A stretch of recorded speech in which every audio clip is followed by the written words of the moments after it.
मैं मानता हूं कि कहीं कोई भगवान नहीं है, किसी ने इस ब्रह्मांड को नहीं रचा और कोई हमारा भाग्य तय नहीं करता। इसके साथ ही ये भी मैं गहराई के साथ महसूस करता हूं कि कोई स्वर्ग नहीं है और मृत्यु के बाद जीवन भी नहीं। हमारे पास यही एक जिंदगी है जिसमें हम अपने ब्रह्मांड के विशाल बुनावट को समझ सकते हैं और इस जिंदगी के लिए मैं बहुत ही शुक्रगुजार हूं। ये बात अगर मैं अपने नाम से बोल दूं तो 50 लाठी वाले दल लेके पहुंच जाएंगे, लेकिन स्टीफन हॉकिंग के सामने किसी की हैसियत नहीं है कि कोई उंगली उठा सके। स्टीफन हॉकिंग ब्रह्मांड की बारीकियों को समझने और समझाने वाले एक महान वैज्ञानिक ही नहीं, वो मिसाल थे इस बात की कि इच्छा शक्ति अगर हो तो शरीर की लाचारी दिमाग को किसी का मोहताज होने के लिए मजबूर नहीं कर सकती। जिस उम्र में कोई भी व्यक्ति सबसे ऊर्जावान होता है, उस उम्र में मोटर न्यूरॉन डिजीज नाम की लाइलाज बीमारी ने उन्हें घेरा। डॉक्टरों ने कहा कि वो कुछ साल ही जिंदा रहेंगे, लेकिन उन्होंने डॉक्टरों को गलत साबित किया और व्हील चेयर पर बैठे बैठे इस असीम ब्रह्मांड के राज ढूंढे और दुनिया को बताया।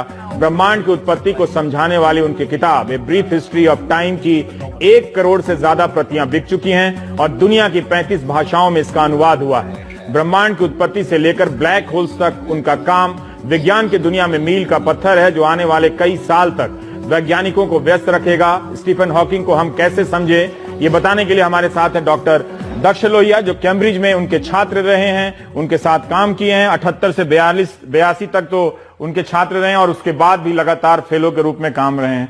दक्ष साहब, आपका स्वागत। आप हमारे दर्शकों को, बहुत सारे बच्चे देखते हैं, उन्हें बता दीजिए कि ये महान वैज्ञानिक जिनको आपने नजदीक से देखा है, किस रूप में देखा, उनकी क्या लगन थी, कैसे इतना वो काम करते थे, कुछ भी आप उनके बारे में बता दीजिए, हमारे लिए फर्स्ट हैंड जानकारी होगी।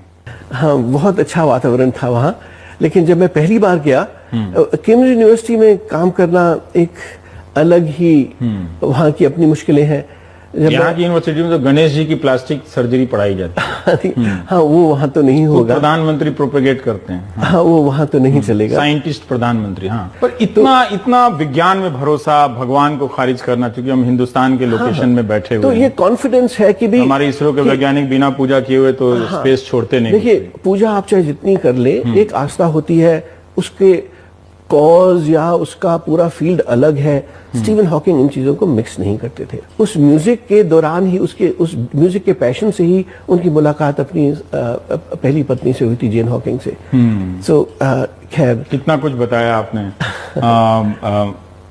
बहुत शुक्रिया प्रोफेसर दक्ष लोहिया कि आप आए और आपने इस महान वैज्ञानिक को करीब से देखा। मैं सिर्फ एक चीज और बताना चाहता हूँ कि एक लेसन है सभी विद्यार्थियों के लिए।